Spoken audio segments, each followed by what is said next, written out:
This month, CBS News and Stations has launched a new news operation in Detroit at WWJ after months of incubation. It's a hotly competitive market, and WWJ will face a number of entrenched and innovative players there. So how will the station create a compelling enough value proposition to lure viewers? I'm Michael Depp, editor of TV News Check, and this is Talking TV. Today, a conversation with Adrienne Roark, president of CBS Stations, Brian Watson, VP and GM of WWJ, and Paul Pytlowany, news director at the station. We'll be talking about what WWJ has up its sleeve to try for momentum right out of the gate.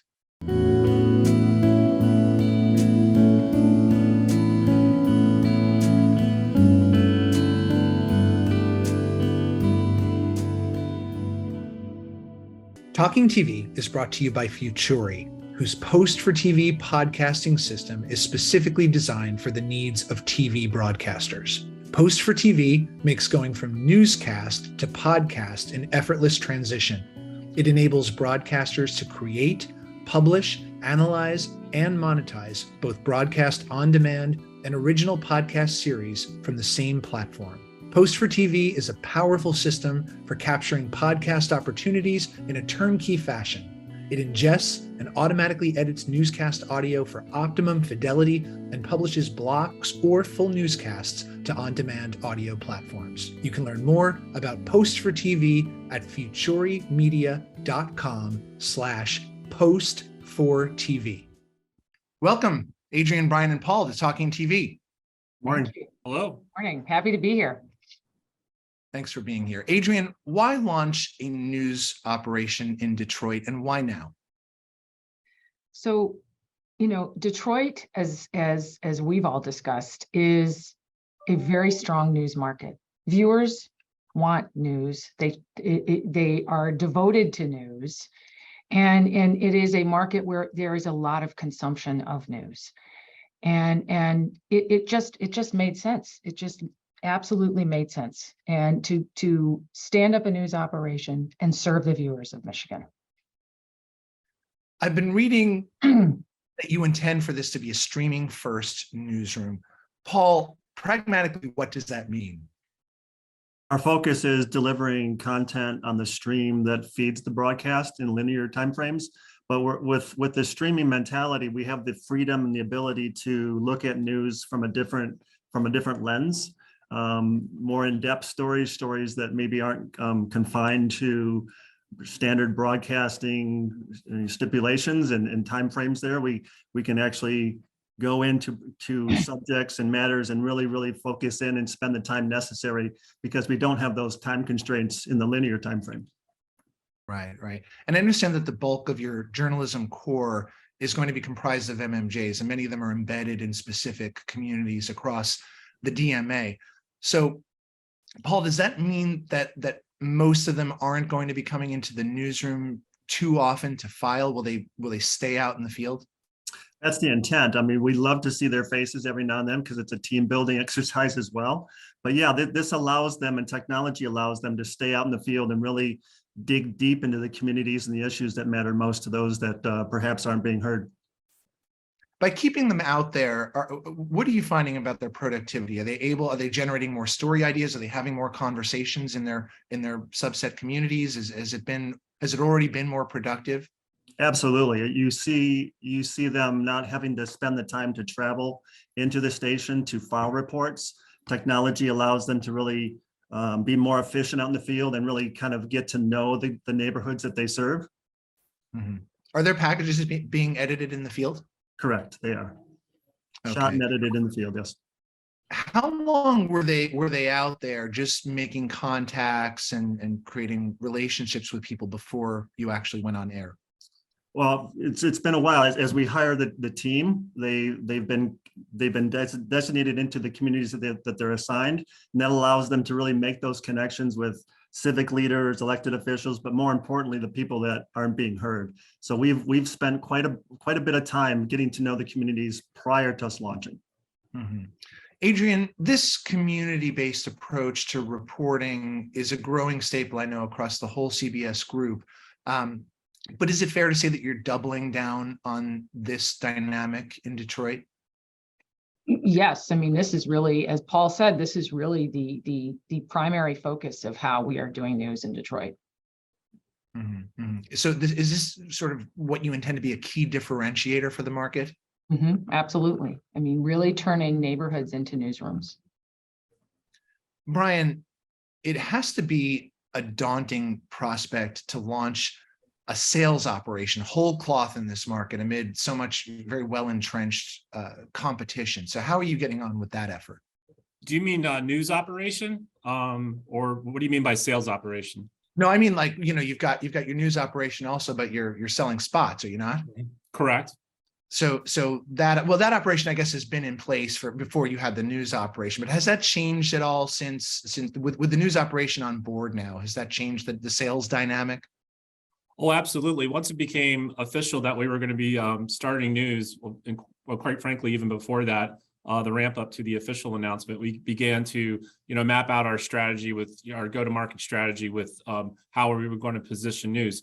Fortunately, we had the pent-up excitement and lessons that we had learned from having to sell against news that we knew that we would convert into a sales strategy for how we were going to sell our new news product. And we've just been so overwhelmingly happy with the results that we've got from the market. It almost seemed to us in a lot of ways that on the part of our advertisers, they were happy to see a new and fresh voice coming to the market. And so our pre-sales leading up to launch were far exceeded our expectations. Have you been able to expand your client base because of a news operation coming on board? And do you have new folks in there that you didn't have before?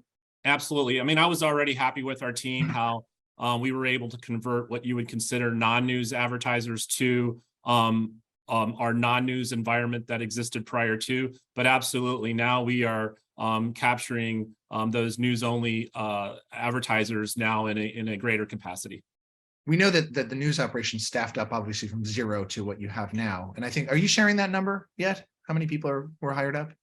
No specific numbers, only that we're comparable from the staffing size, but more importantly, output to other news organizations. Well, have you staffed up any on the sales side commensurate to the news growth?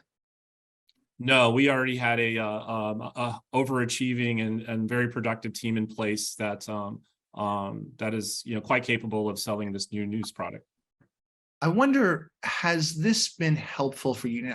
Sales have a lot of headwinds this year, obviously, because no elections, recession looming, auto hasn't exactly had a rebound yet. Has this mitigated any of those headwinds? Absolutely. Yeah. We're, the premium that advertisers place on a news impression is greater than what those time periods or the day parts that those newscasts are now falling in. So we've been able to, offset and augment, our revenue that we're seeing from those time periods. I imagine there's been no small marketing effort in all of this either to get Detroiters aware of what's going on. I'm sure you've been building momentum. So where have you been focusing your efforts, Brian, on that so far? Well, since launch, we've been, running just a basic awareness campaign that CBS News Detroit is coming. Just leading up to launch and the weeks prior to launch and continuing now, we're changing that now to more of hi, nice to meet you messaging, basically who we are. And that will continue as we move forward before we start getting really into the nitty-gritty of a comprehensive marketing campaign. Given the community-based nature of the reporting, will the marketing of the station kind of be molded around that? Will it be a different flavor of marketing because it's a different flavor of news? Absolutely. I mean, really twofold. Like the first of all is we know who we are. We're new on the block, but we know what the white space that we're identified and our go-to-market strategy to execute within that space. How we're going to be bringing in viewers to our station. What you'll also see is how well woven the brand and the messaging is in our marketing materials outside of the newscast, but also within the newscast. There is a perfected integration that we see that we're looking forward to really leaning into heavily in the weeks to come. But already it's started now. If you watch our newscast, you'll see how we're really driving home that messaging of converting neighborhoods into newsrooms. You can see that in the different elements that we've incorporated already. So getting back to the news product for a moment, I've read that you're aiming for a more democratic kind of environment where people at all levels will have a say in stories, in the story meetings, rather than a more top-down sort of approach. Paul, on the day-to-day, how does that look and feel differently in daily meetings and in workflows? Well, I think it goes back to the MSJs being in the communities. They're bringing content in and story ideas that they're hearing from the communities that they're in, because they're hearing discussions from people that are talking about topics that matter to them at dinner tables and in backyards. So those ideas are being presented in the editorial meetings, and collectively as a group, we talk about those issues and see what really resonates with the producers and what's coming in from the MSJs. That's different because instead of someone just sitting in an office saying, these are the stories I want, go and report it. It goes back to neighborhoods into newsrooms, right? Instead of the vice versa. Mm-hmm. And pragmatically, for a morning meeting then, is that a hybrid Zoom in-person kind of affair? It's a combination because our producers are in here, our EPs are in here, and then the MSJs kind of zoom in as well with their topics and their ideas that they are hearing from the neighborhoods that they're in. You had mentioned at the top there's a bit of elasticity with story length because of the streaming kind of digital first nature of the newsroom. Is that translating onto the air at all too? Are you pushing past a minute 30 with your stories? Are you able to expand and contract a little bit more liberally than other more entrenched newsrooms might do? Absolutely. We're seeing in our extensive research that people want to have extended periods of time to tell stories, and our audience wants that as well. And I think that's what's perhaps missing in local news today. Absolutely. Now, as we're talking, you're only just a few days into this operation being live on air. But what are you hearing with regards to the newscast product so far from viewers? What kind of feedback are you getting, both positive and negative? We've only heard positive feedback from, for example, one of our sports anchor, Ronnie Duncan, went out to get a sandwich the other day at Jimmy John's. And he already saw people watching the newscast saying, we're watching, we love what you're doing already. So it's that granular already in the market. And the other word kind of out there, what I've read about the newscast is that you're not going for polish or a slick veneer here, and there's a more conversational tone in the reporting. Does that, in terms of then the set and what you've got there, does that mean kind of more minimalism in the set or less use of it overall? The set's important to what we're doing because it's a working newsroom, right? Everyone's in the same room working. The assignment desk is there. The producers are back behind the anchors working and producing their shows. So it really shows how gritty Detroit is, how focused we are, and how we're working together as a team to tell the stories that resonate most with our viewers. And you have cameras in the newsroom, like on the assignment desk, for instance, so you can cut to them if you want to.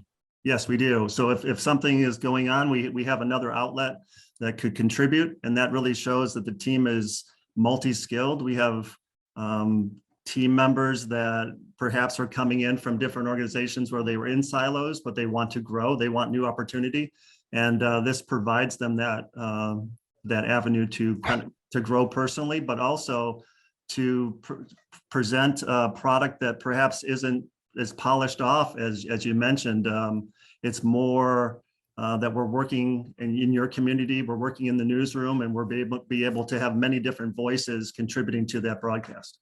And while you're in the business of eschewing some conventions, are you questioning or getting rid of other conventions like the anchor throwing to the reporter in the field and then the toss back, or things that take a lot of time in a newscast and don't necessarily add anything to it? Are you looking at those things and saying, we don't need that?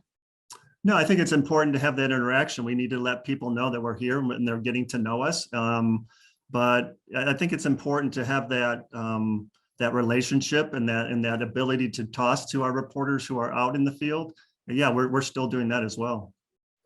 And Adrienne, you have a view over the whole group, or at least a chunk of the group here. And I wonder, as you're watching this develop and seeing how this experimentation takes purchase, is there, and I know Detroit is its own market, it's got its own vibe here, every market is individual. That said, are you thinking about taking some of the successful elements here that might be deviations from conventional newscasts and applying them perhaps at other stations?